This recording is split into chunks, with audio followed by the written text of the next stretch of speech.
Hello, um, my name is Catherine Barnett, and I'll be introducing tonight's reader, Victoria Chang. Um, and on behalf of the President's Office and the English Department and the MFA program, where I have the pleasure of teaching with Donna Massini and Tom Slay, want to welcome Victoria Chang. And I will just be reading a brief introduction, uh, and then we'll turn to the reading, which will be followed by a Q&A with the poets in the MFA program, and then we'll open it up to the general public. I wanted to start, had just read a book called The Order of Time by Carlo Rovelli, who's a theoretical physicist.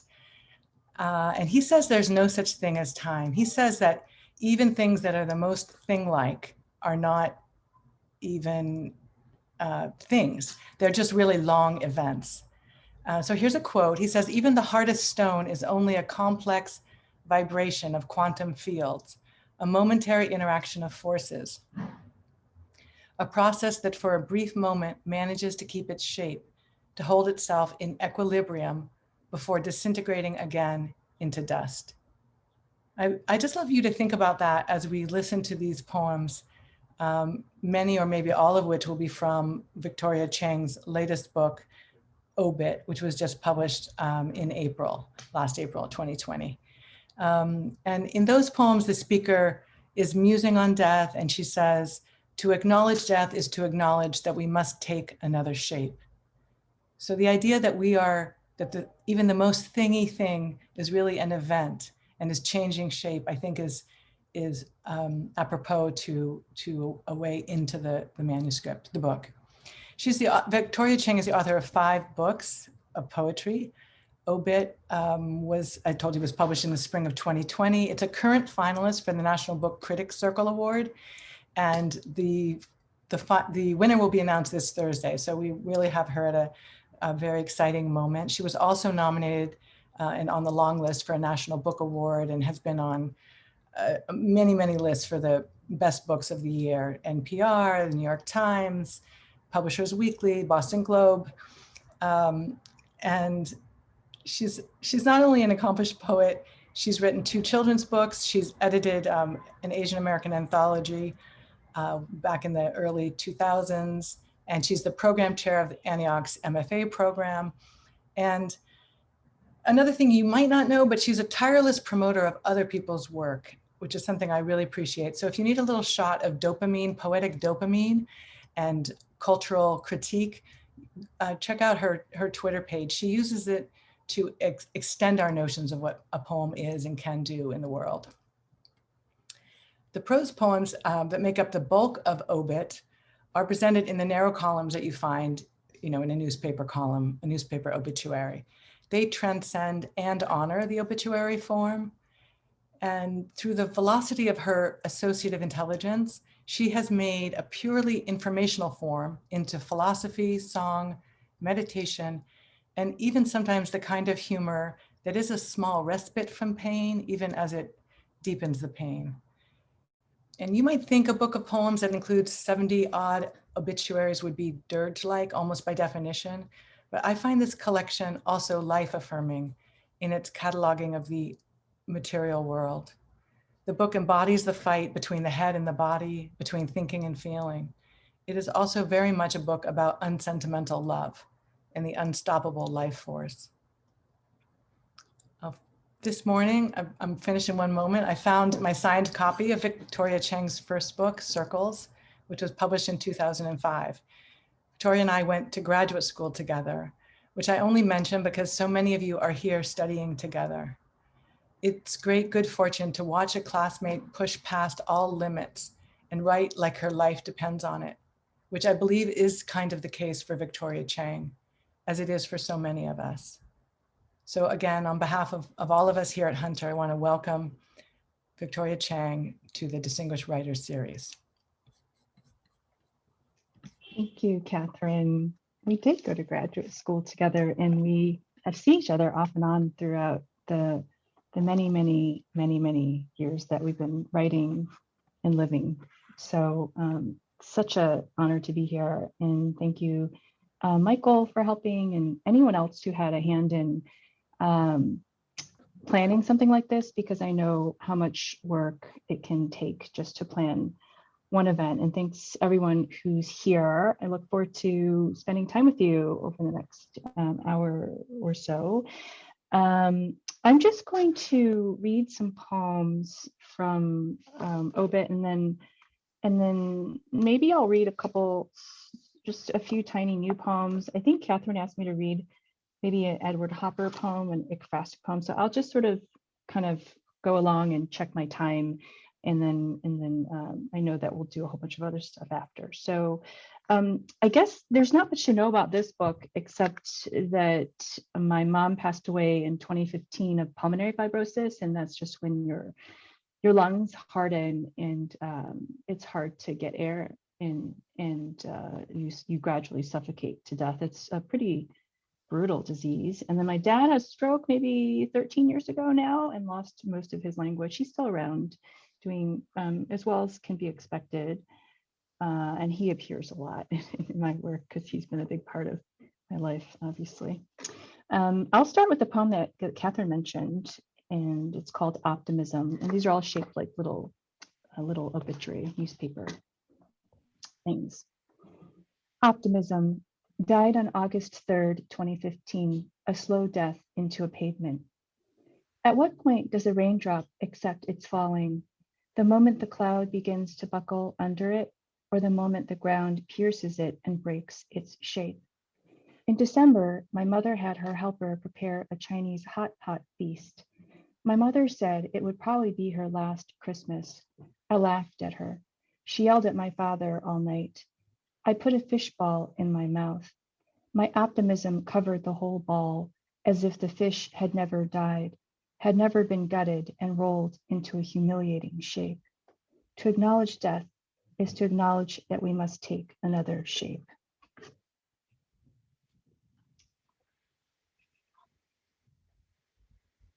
This one is called My Mother's Teeth, and I always sort of chuckle a little bit when I read this one because my mom had dentures all growing up. And if you have dentures, or if you know people with dentures, back in the day, they used to have to be taken out and cleaned. And so there are always teeth all over the place.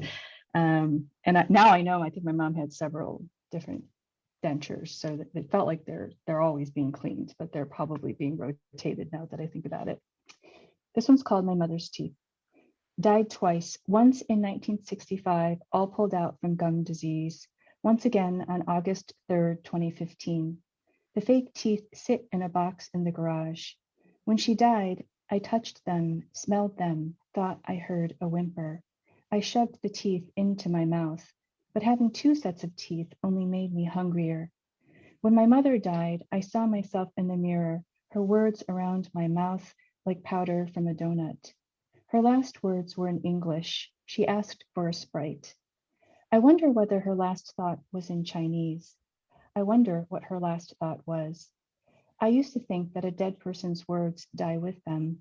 Now I know that they scatter, looking for meaning to attach to like a scent. My mother used to collect orange blossoms in a small, shallow bowl. I passed the tree each spring. I always knew that grief was something I could smell, but I didn't know that it's not actually a noun, but a verb, that it moves.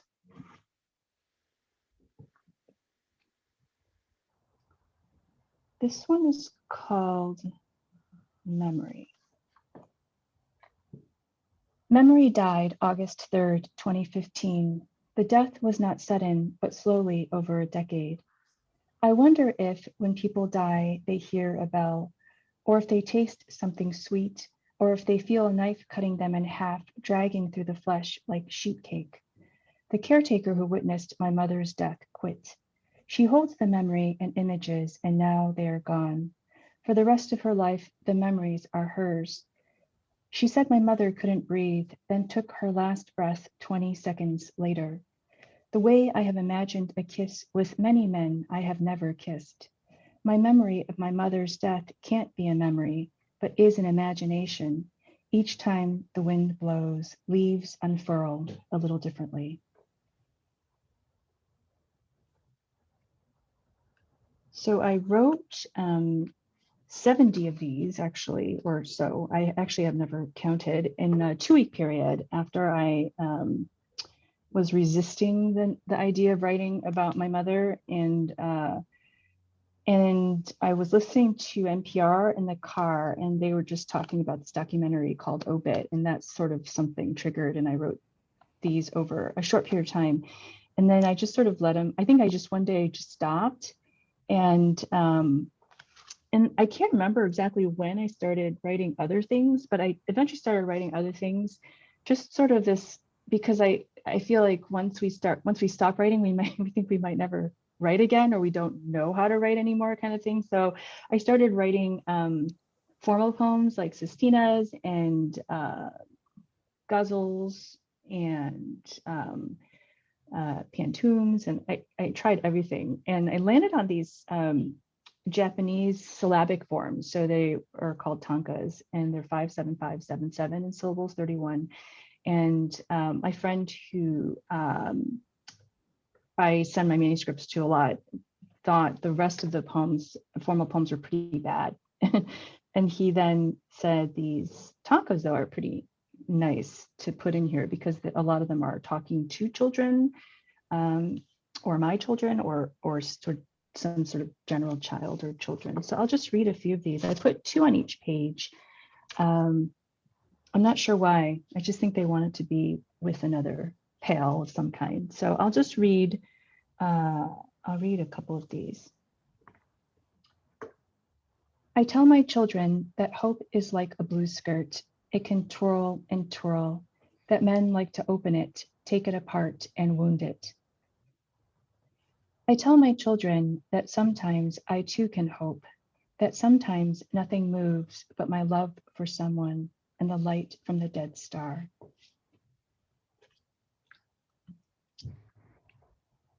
And then, yeah, I think I'll read some shorter poems later, so I won't read any more this time because I'll just read those too. Another thing that I did, I think, looking back on it, in this middle section, I felt like there were too many obits in this book. And so I grabbed some old poems from a manuscript that I never published that were all elegies. And I just took all the poems, made them all 14 lines, broke them up and put a lot of spacing in between them, caesuras and things, put them, just jammed them together, worked on them, and then renamed the poem I'm a Miner, the Light Burns Blue, which is from Sylvia Plath's Nick and the Candlestick. And yeah, I think that's sort of a break from the rest of the book. So I'll just read maybe a couple of these. I'll read the first one. A herd of ribs ripped the eggs out of us. What's left, thousands of wingless bees that shake in place, that no longer make goods, that no longer think clearly. Drunk stripes collide, figures on the TV rub like driftwood. Babies' heads turn toward them, shapes that have separated from their bodies. Everything is drifting. The frames of the houses are missing. What's left drapes like a shirt. Mothers sit underneath and sew water. Here the pages are turning, but no one is reading. Here we are not talented. Here we are torrential, and babies are always growing. Here one light in one house. Here one light in one house on one street beats on in pain.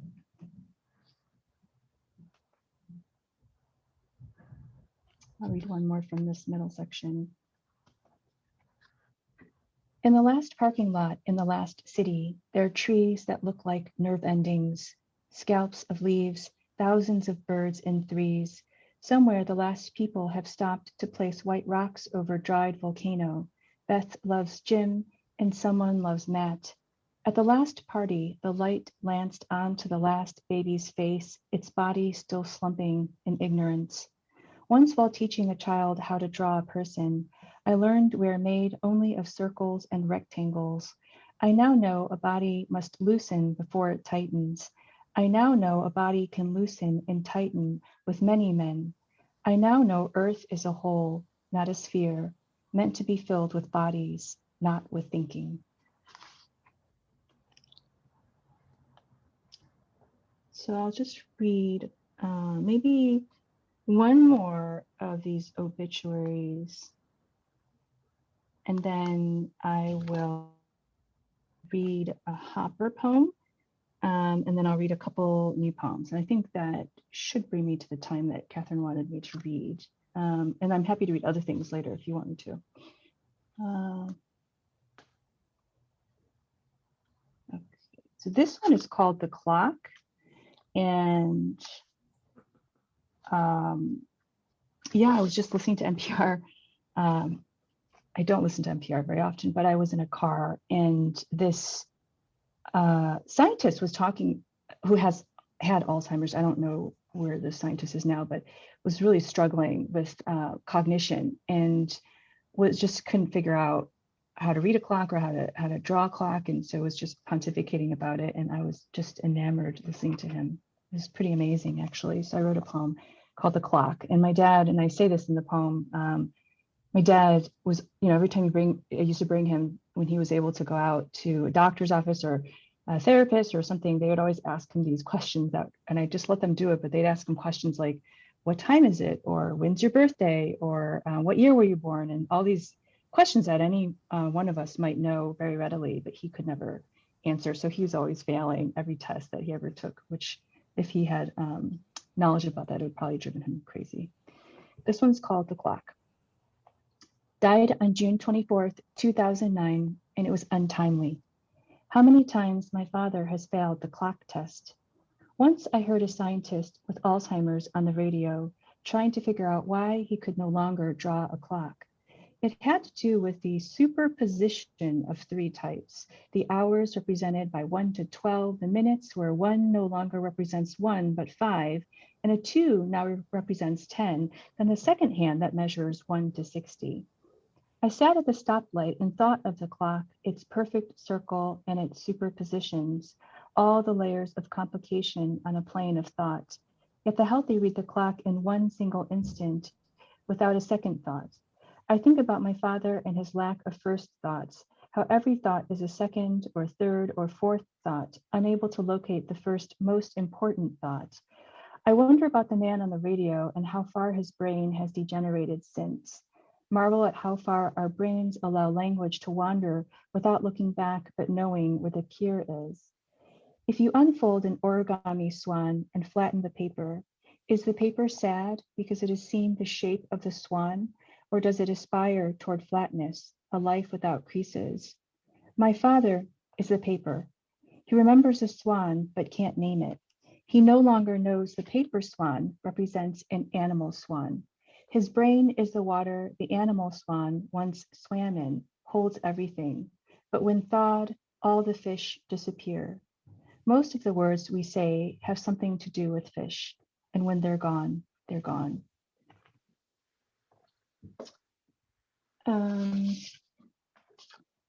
Actually, I think I'm out of time. Maybe I'll read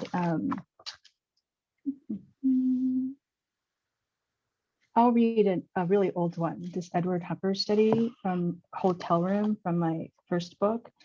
And then I'll read 2 short poems, if that's okay.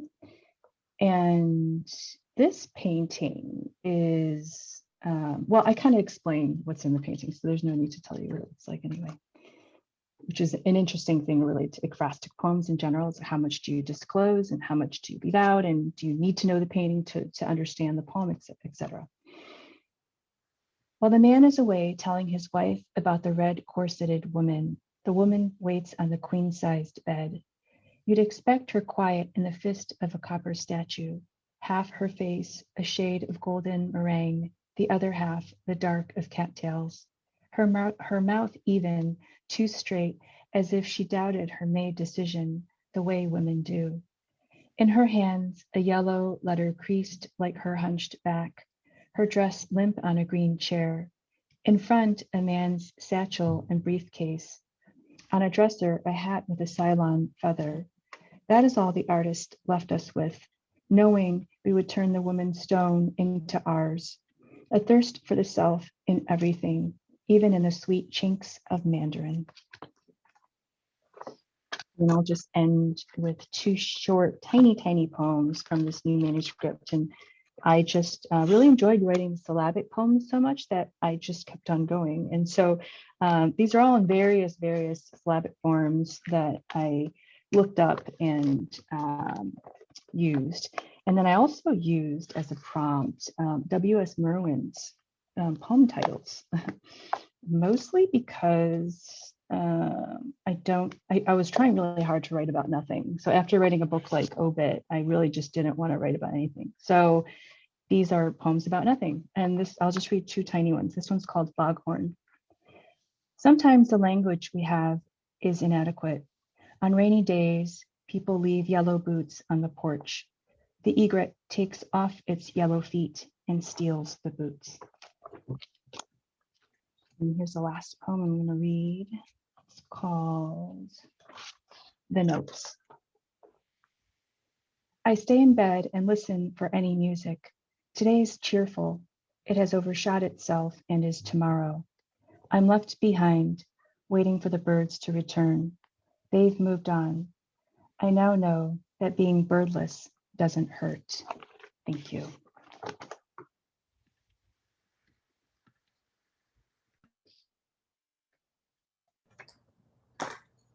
Hi, everybody. Thank you, Victoria. That was so wonderful. Wonderful to hear an early work and to bring it to ekphrasis, which my students, our students have been thinking about, and fun to hear the new work.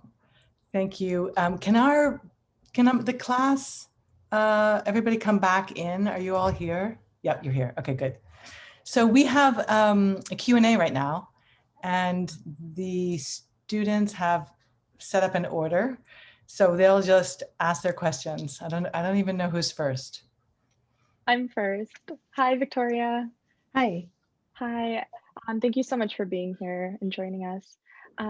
So while I was reading your book, I was thinking a lot about the idea of the self. And I was thinking about the way the character of Victoria Chang dies several deaths throughout the course of the book. And at one point she's replaced by like a shadow figure of herself. And in your poem, Friendships, you have the line, all my selves spread out like a deck of cards, which I thought was really beautiful. So I was wondering if you had any thoughts on the relationship between the self and the I and the speaker in your poems.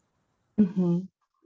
Yeah. I think a lot of people assume when you're writing poetry that it's all true, right? That's the first thing they assume. The second thing I think people assume is this first person speaker is the author, the writer, and that's not always true.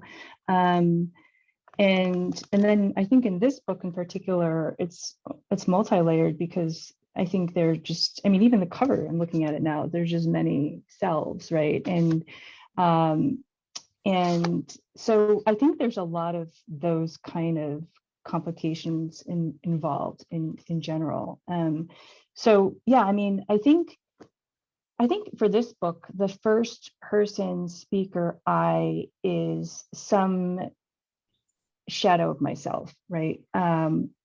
And the factual elements in the poems, and I think I didn't think of it as like always just me kind of thing, because I felt like I was trying to make a sculpture versus transcribing my life. So I was transcribing my imagination is how I like to think about it. And, you know, the imagination is so amorphous and so wide and endless. And so I think that's what I was doing in retrospect. And so, you know, any poem here, things didn't always happen in some cases, or didn't happen the way that I explained it. And I could flip to any page, and you know, there's just things that I kind of created. And so I think that's sort of how I think about art and art making and making stuff, is that it's not really about just you know, regurgitating X, Y, or Z. And it's not even representing other characters, which I'm sure other characters love to know, but they do let me know sometimes that didn't happen, or that's not how I saw it. So I think I'm okay with that, but you have to be sort of ready for pushback from people if you're going to do that, especially when you're writing memoir or CNF, creative nonfiction. So I'm very comfortable with multiple selves in general. I mean, I wish I were one person, but I'm like 100 people in any day, you know, there. And I think a lot of people are that way. And so I think that's how I approach making poetry as well.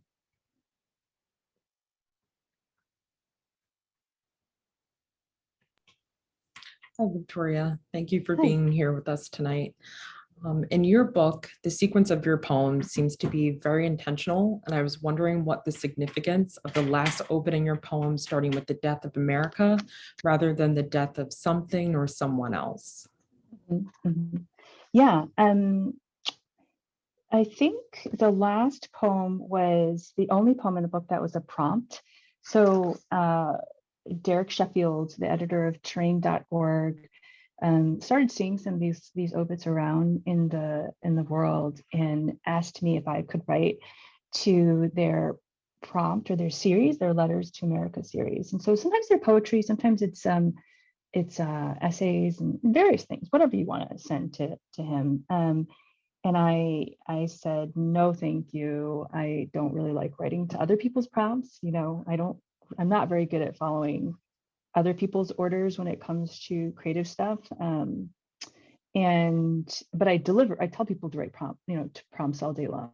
So I found it to be hypocritical. And so one day I thought, I was looking for something to do. So I thought I'll try writing a Dear America poem. And that's sort of where that came from. And yeah, it refers to the Marjorie Stoneman shooting in Florida, which is all happening again, you know? And so that I put that at the end in terms of thinking about how to expand the manuscript a little bit and like an accordion, you know, blow it outward a little bit more. And so I think that was the reason for making it that kind of penultimate poem. Thank you. Hi, Victoria. Hi. I had a question about a specific poem, and I wondered if maybe you would read it for us. Sure. It's Empathy. It's on page 65. Thank you. Empathy died sometime before January 20th, 2017. The gate vanished, but we don't know when. The doorbell vanished. The trains stopped moving. Someone stole the North Pole sign. I am you and you and you. But there are so many obstacles between us. I can never feel my mother's illness or my father's dementia. The black notes on the score are only representations of sound. The keys must knock certain strings which are made of steel. Steel is made of iron and carbon from the earth. Why do we make things like a piano that try to represent beauty or pain?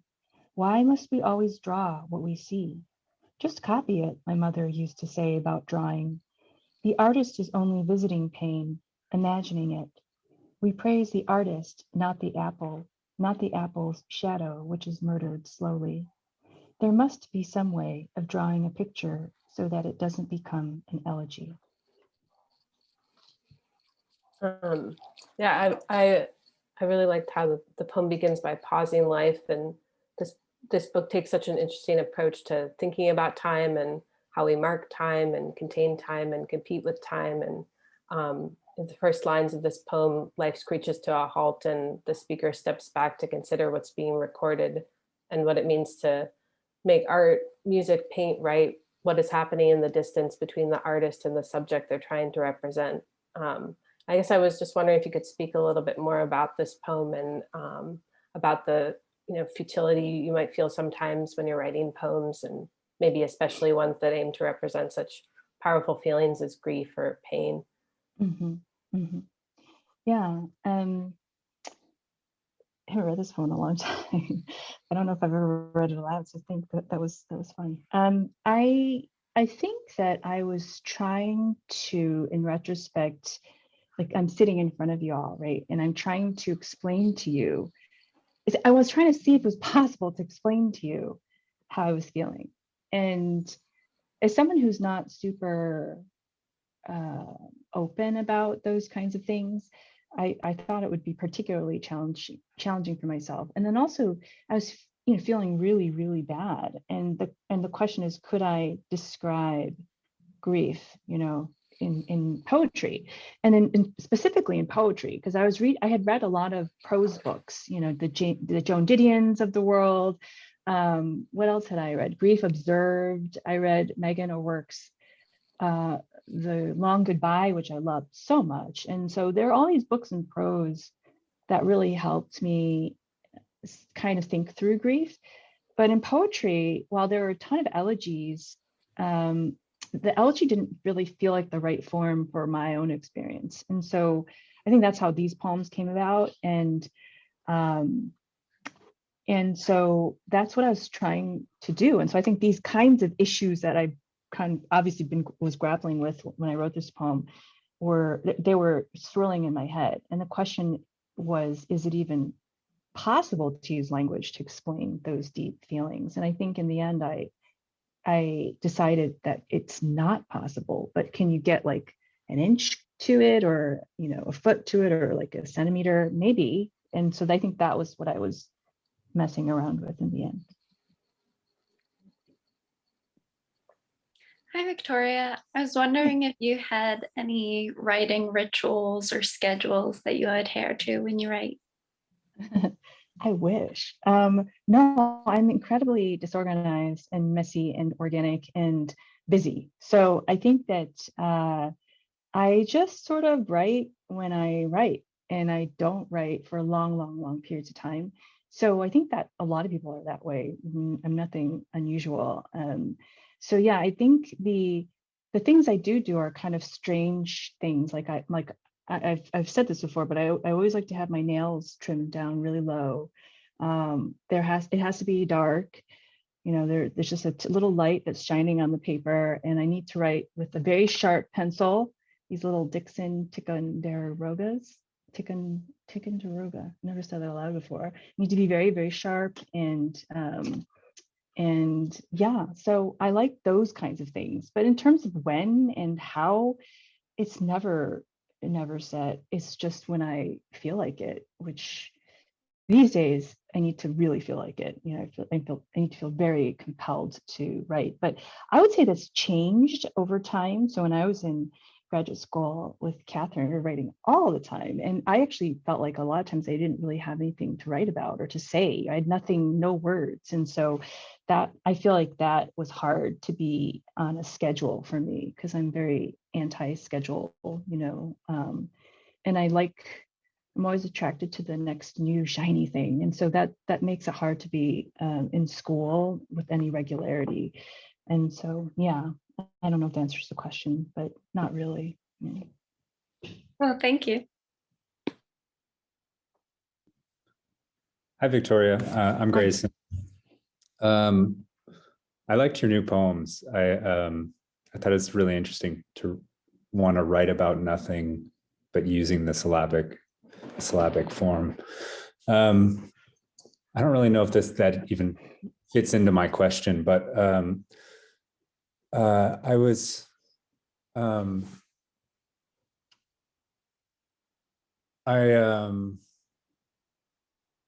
sorry, I didn't bring up my question because I thought I could remember it. Let me 1 second. You can just make one up, or you don't have to ask. Well, you were talking about how you wrote the obits in sort of a 2-week period. And I was wondering about sort of the process of revision and sort of what happened after that, as well as I think I was sort of struck by how that energy is kind of, and disorientation is sort of preserved in the obits, but the book itself is very kind of, for me, felt very orchestrated and composed and arranged. So I wonder if you could talk a little bit about revision as well as structuring the book. Yeah. So yeah, that is interesting, because I do think people always can think that things seem around me, or things that I make, to be very organized. I've heard that before, and I appear very organized, but I'm the messiest person in the world. And I think that the process of making was very messy too.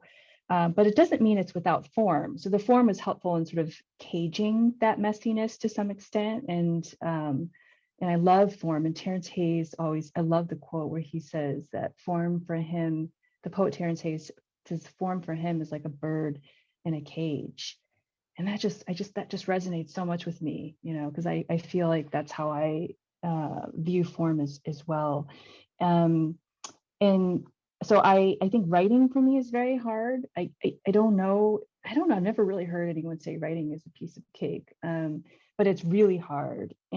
But the revision part of it is when I'm so happiest in the world, because you have, like, you know, I always say you have something, like you have papers with little clips and stuff, and if you have nothing else, you have something to work off of. And so that's my favorite part of the process. So I can write, and I feel like I have anxieties, so I think I write quickly because I have multiple anxieties. So I'm always afraid of running out of time, I'm afraid of dying, I'm afraid of being completely depleted of any creativity whatsoever. I'm afraid of getting a stroke like my dad and losing my language. I'm afraid of all sorts of things. And so I'm afraid of getting old. I'm afraid that the brain starts to deteriorate and creativity can change, or in ways that I wouldn't be happy with. And so I think I write quickly and have started writing quickly because of those things. And so once I just sort of get things on the paper, then I can sit back and relax a little bit. And then it could be years. So I think with Obit, I worked on these poems for years after, constantly, obsessively, happily so. And that's sort of my process, because it makes me so happy to revise, which is writing, right? And so I did that for several years at least. And I think that's pretty common with how I do things, to the point where, like, I was just revising this new manuscript and I kind of don't have that many changes that I'm making anymore. So I'm like, okay, maybe it's done. And then you wait and then you go back and like, oh, no, this is not good. And you start changing again. So I think that I love that process. That makes me so happy. And so that was the process for Obit, and probably the process that I am in this phase of my life. Thank you. Hi, Victoria. Thank you Hi. so much for your beautiful reading earlier. Hi. I'm curious about what it was like to write about such a personal loss in a form like the obituary, which is, you know, it's by nature public, like it's not intended for the very close loved ones of the deceased. It has very little in the way of personal details. And if you were thinking about that kind of the dichotomy between public and private and what you're writing about, I'm curious if you looked at the book as a project that kind of examines the tension between, you know, like the very personal feeling of grief and all of its different public faces, the obituary, the funeral, the wake, those kinds of things. Totally. Yeah. No, I think when I'm writing, I'm not really thinking about anything. And especially I think if I'm writing quickly, and I actually advocate this for, especially for memoirists or people writing creative nonfiction or essays. I think the minute you let other people into that space, there's risk of you losing your courage, especially if you're writing memoir, I think, because there are so many things that could go wrong. But I think when I was making these poems, I wasn't really thinking too much. I was kind of just writing really quickly. And it wasn't until I think pretty far in the process, and they weren't in the shape, I just write in notebooks just straight across the page. And they didn't take this shape until they made it onto a Word document on a computer. But I think at some point I started getting, you know how when you're writing, at some point you start to have a sense of things a little more, whatever those, and that changes and things. But when you first start just writing, you just, even with a poem, you may not even know where you are in the time space continuum. Where are you even standing on anything? You're just kind of making something. But at some point, I think in this process of 2 weeks, I started thinking, oh, would I ever show these to anyone? Why would anyone care? And so who cares? So that's when I started kind of having some of those thoughts. And I think you can almost track some of those thoughts in some of these poems too, because they do kind of go outward sometimes suddenly, right? And I think that it tracks sort of the way that my brain was working. You know, I'd get kind of stuck or lost in these very personal and private narratives, and then suddenly I just like turn left, or and something else would appear that was a little more abstract. And thinking about the public grief versus private grief and things like that, maybe subconsciously. So absolutely, it came into the process at some point, but I can't really say when, but I do remember feeling that feeling a lot, which I feel about everything that I write. And I'm sure y'all can relate to that, which is, yeah, nobody's going to care. Why am I even bothering, sort of thing. So that is a common feeling that I have, but I definitely had that with these poems. But I wasn't really trying to write them for anyone but myself, because I think I was trying to write the book that I would have liked to read from my own experience of grief. And I needed a friend, sort of thing, at that time. And I didn't have anyone, because I've said this before, I think grief can be very asynchronous. It's like, yeah, I mean, many people have parents who die, children who die, pets who die, but it doesn't happen exactly the same second or the same way. And so we all get the same card or the pass, like to this special club sort of thing, but it's not like we can really understand each other fully, because someone's mom did die on August 3rd, 2015 at that exact time, but I don't know where they are and I don't know them. And so it's very lonely. I was very lonely. And so I think I was writing these for myself. Hi, thank you so much for your reading. I'm Christine. My question was kind of along the same vein of thinking about the private writing process and then the public writing process, and how to kind of, I don't know, weigh the fact that you're writing for yourself, but also that someone may end up reading it. And so my question was there any advice or feedback that anyone gave you as you were putting together this manuscript that you found really helpful? And was there any advice that you ignored? Mm-hmm. Yeah, I tend not to show it to people. So I have a couple readers, and I think it's good to find your readers, and they may change throughout your life, but I have a couple readers, and I'll send stuff to them when I'm ready to take some beating, and so that's usually not until pretty far along in the process. And yeah, I mean, I will send it to them and they will give me some really honest feedback. And for this particular manuscript, and I'm just kind of aware that sometimes it's just too much of the same thing. And it's because I have a very obsessive personality. I'm totally obsessive compulsive. And so I think that for me, it was just how to give people the breaks that were necessary. And then I also feel like the poems could be kind of heavy. I mean, they're in these little obituary shapes that people refer to them as little coffins. And so I think I just was listening to other people when they read it and trying to figure out how to give people breaks. And the poet Ilya Kaminsky is one of those people that gives, like 100 pieces of advice.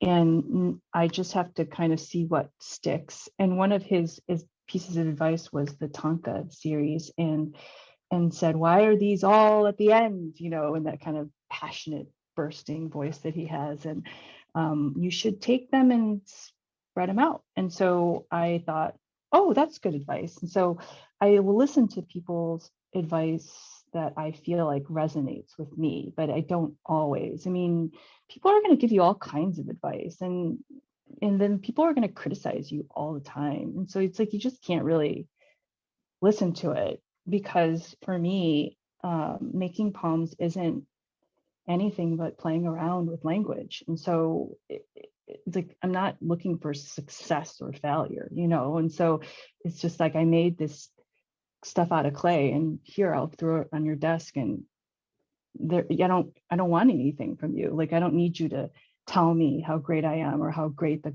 clump of clay is, or how, I'm just showing it to you. And I don't need anything. That's all it is. If I choose to show it to you, that's all I expect in return, is just, you can look at it and nod, and whatever you get from it is whatever you get from it, because I'll make other stuff in the future. And my relationship with certain things isn't always constant either. Like, everything I work on is different. I mean, just when you've mastered something, like one kind of poem, you think, then you have another thing that you're working on that you have no idea how to make. And so I think that, to me, is important, is just, kind of trusting your instinct, and going with your gut, but taking in feedback from trusted kind of readers, but who may not always be right.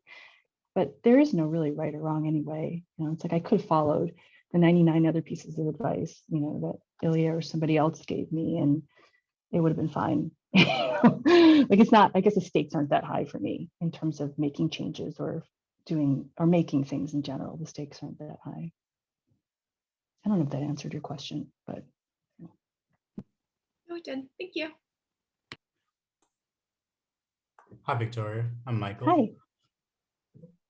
And I had a question. So in reading through the poems in a bit, I was thinking a lot about how you find the proper distance that you may need to establish the tone that you're looking for to explore events associated with the emotions that you're exploring in these poems. And I was thinking about how the poets you mentioned, particularly Rilke and Transtromer, how they influenced your approach to emotion in your poetry. And I guess to expand that to how any poets have kind of shown you the way, or influenced you in how you approach emotion. Yeah, no, I think, and Rilke, how can you not love Rilke? But, Transtromer is in translation, so that's another set of complications. But it's, I think what I love about Transtromer, I'm not really sure how to pronounce it, but just how imagistic those poems are. And I found it interesting that Transtromer is a psychiatrist, possibly psychologist. I'm not sure, but obviously there's a lot of deeper feeling and philosophy and sort of these larger themes just in his poems that I really admire. In terms of other influences, I mean, I'm kind of all over the place, I have to be honest. It's just, I like people who do new things. So I'm very much so attracted to artists who are trying to push the boundaries naturally, because I think if you force yourself to push the boundaries too much, it can feel affected, a bit sort of pre-made or intentioned. And so I think I like people who are trying cool stuff and doing new things. And so some of the writers I'm attracted to are, I don't know, Virginia Woolf. I really love The Waves. I like some of Gertrude Stein. I think I like a lot of different writers, and Mary Moore was kind of doing her own thing. And so, I mean, I think I just am attracted, I read a lot, so I'm attracted to a lot of different things, but I think that that's probably the one through line that I'm interested in is I'm always kind of, and I like people who change a lot. And it's not to say that one should change. I mean, you could write the same kind of poems your whole life. That's totally fine. But I like to read books by people who are always like, it's like a jack in the box. It's like right when you open it, you don't know what you're going to get. Because I think that's sort of what I'm attracted to as a writer and a person who makes things.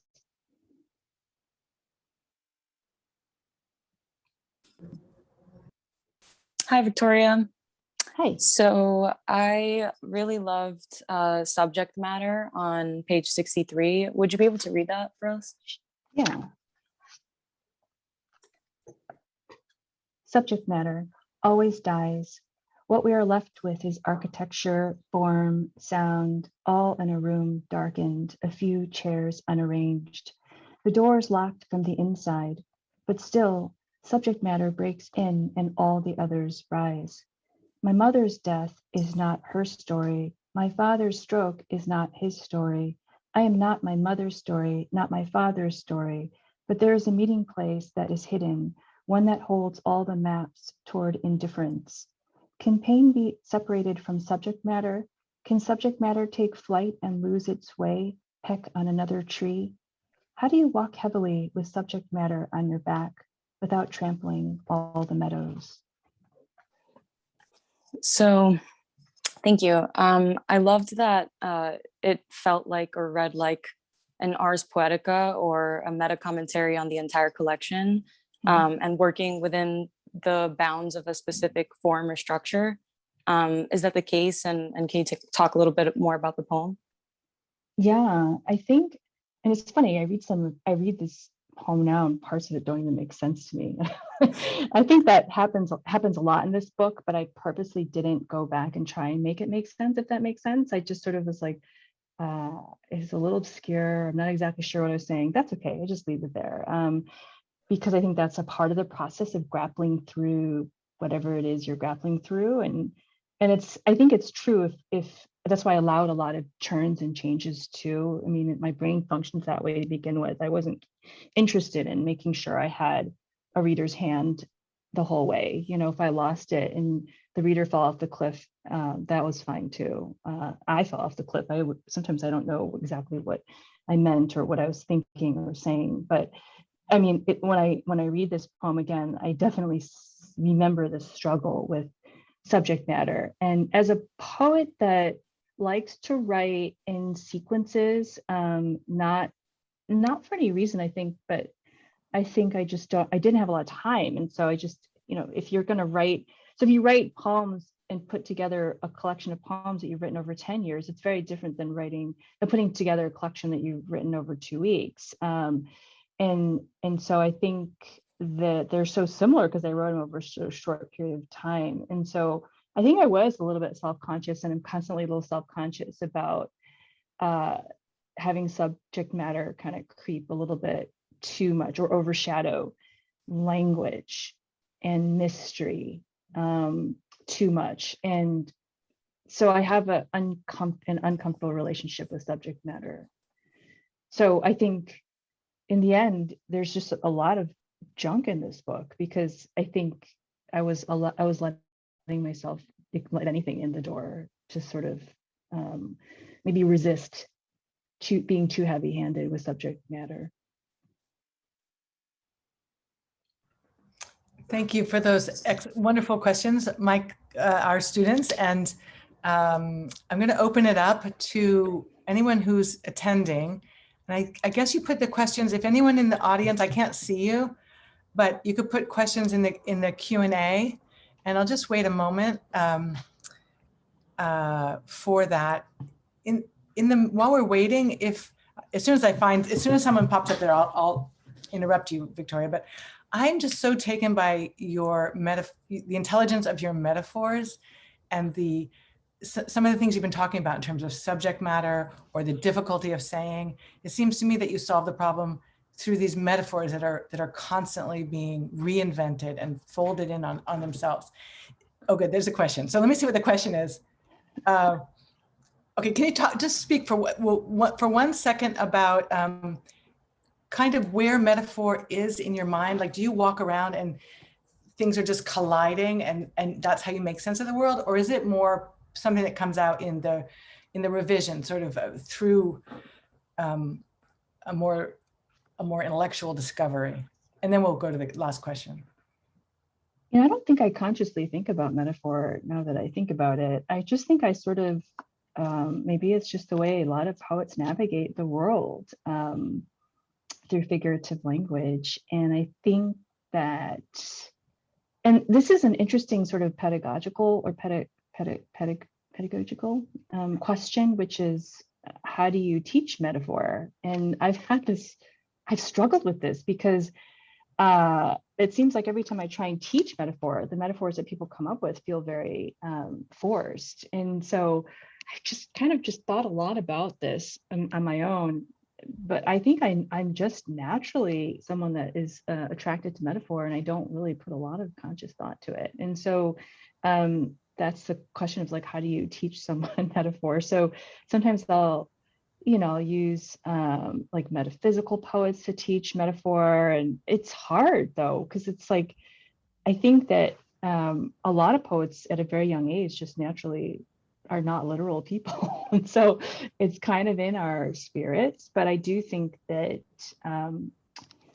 just reading a lot of stuff too, and I think metaphors are really fun now that I think about it too. Is like, I think the poet Rick Barrett once said in a reading that he wrote, was revising and writing the whole day, and finally came up with this great image and was so excited. That was his whole day. It was worth it. And his image was that leaves were falling like credit cards. And I always remember that. I was like, that is such a weird image. But I do think like images and metaphor are just so fun. And can you outwit yourself, is a part of the fun of metaphors. Like, just when you think like there's no one can write a new song, or someone cannot possibly invent something new, right? Here they go. And then TikTok emerges, right? Something as dumb as TikTok, which is, I think that's the neat thing about the human capacity for inventiveness and surprise. And I think that is where the impulse of metaphor making for me comes from, which is poem making too. It's just so fun. I mean, it's like a drug. You chase it again and again and again. And that he sat for a long time and came up with the image of the leaves. And I have never found that image in any of his poems that I've read. So I'm wondering if he discarded it. I should ask him sometime, because I think about that a lot. And I think how glorious it is when you find something, you're like, oh, I think that's different or something. It's really fun. So I think I'm chasing something when I write metaphor. Thank you. There's a follow-up question from the audience, which is, how do you juggle show, not tell, and metaphor? Yeah, no, I mean, I think there's nothing wrong with telling. I think like the show, not tell phrase can be super useful for people that maybe don't have a lot of experience with imagery and may not have that in their repertoire yet. But I do think that there's something really powerful of a line that's completely devoid of images. It can be very stark. And I think this book really adopts that kind of thinking, because the obituary is a very kind of plain spoken in diction, conventional in syntax, and very clean. And that's, you in the very first lines of all of these poems, Victoria Chang died on June 24th, 2011 at the age of 41. It's just, there's nothing there. There's no imagery, there's no metaphor, but it can be very powerful. I mean, you can't have a poem that's all one thing or all another thing. I think people just, I think the power of something is oftentimes all of its neighbors, right? So we're different people around different people. I think lines of poems and things like that are the same way. So I think the more we can use, or maybe the more we can ask a particular kind of poem what it wants to use, I think the better off we are. And that could be different things for different poems. And so, yeah. I think that is probably all I have to say about that. And our last question is, you've spoken about this a little bit with Michael Ferlazzo's question, and even with the Hopper, reading the Hopper poem of Ekphrasis, but someone asked, what mostly influences your writing? And I want to tag on to that. If the act of your paying attention, what you pay attention to and how you pay attention has changed, I think that's linked to what influences you. So I'm curious about the question, what mostly influences your writing? And, do you notice the art of paying attention changing as you've developed as a writer? Mm-hmm. How you pay attention? Yeah, I mean, I think what influences me, I don't know. That's a great question. I mean, I think I just think I try and live a life in which I'm true to myself.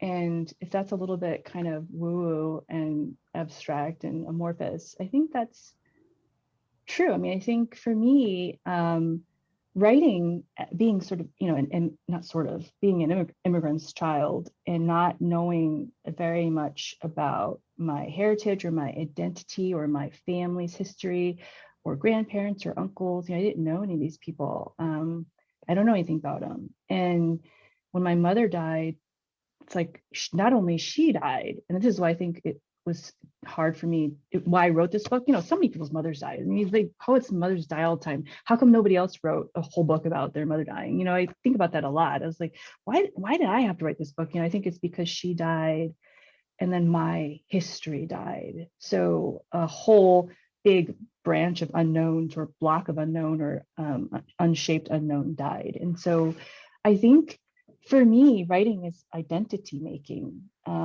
not intentionally, but sort of, each, and I think I wrote something like that in that Dear Memory book, but I can't remember what I wrote exactly, but it's something like writing each word is like an organ or a cell or an arm or a finger, and each word and each combination of language is making me. And so that is, I think, what influences me or what motivates me to write is I'm kind of building myself because I have no history and no identity. So I think that is why I do what I do, I suppose. Victoria, would you mind asking this one last question from one of our Sure. upcoming students? It's in the chat. It says, I really like what Victoria had to say about her fears/anxieties. I was wondering if you feel like you are cultivating a relationship with those anxieties in your work, or if you are redefining the anxieties in your work. Mm-hmm. Probably both. I mean, I think the thing I'm doing is naming them and then through language and then sort of exploring them and refracting them. I think I'm very attracted to work that is complicated too, to go back to some of the things that we were talking about. Legibility isn't something that really interests me that much right now as a writer. So I really like that sort of distance between the mind and the heart and the soul. And I'm interested in how those things may connect or not connect. And so I like things that can be a little bit challenging. And so I think my anxieties are, I guess I have a lot of anxieties, and I think everything shows up in my work. And so, yeah, fears and anxieties definitely show up in my work. And I think, I guess I don't really have anything else to say about that, but I think it's just refracting things. And I like to think about things, rethink them, lift them up, bury them, dig them back up, turn them upside down, let them lie out and dry in the sun, re-wet them. That's the kind of writer I think I am. Why? I don't know. It's fun, I guess. So yeah. Okay, that is such a beautiful image to end on, the multifaceted approach and remaking and digging up. That's a beautiful image for meditation, thinking, unthinking. So thank you so much. Well, everybody unmute yourselves. We'll just give you a big round of applause. Thank you so much, Victoria. That was wonderful.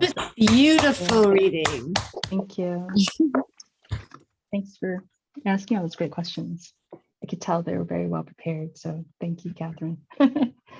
It's not me, it's our students, but thank you. Yeah, or whoever prompted you to do that. Thank you so much, Victoria. It's wonderful. My fingers, well, I'm not even gonna say anything, but I'm excited for Thursday. I'm excited that your book has been on these lists, and I'll be watching with all kinds of joys. Well, I feel your support all the time, Catherine. It's so nice to have you as a friend and colleague, and huge admirer of both your and Tom's poems. So I feel lucky to know both of you. So thank you. All right, we'll say good night, and we'll see you when we see you, and we'll see you at the student soon. Bye, everybody. Bye. Thanks for coming. Take care. Bye. Thank you so Bye. much for this.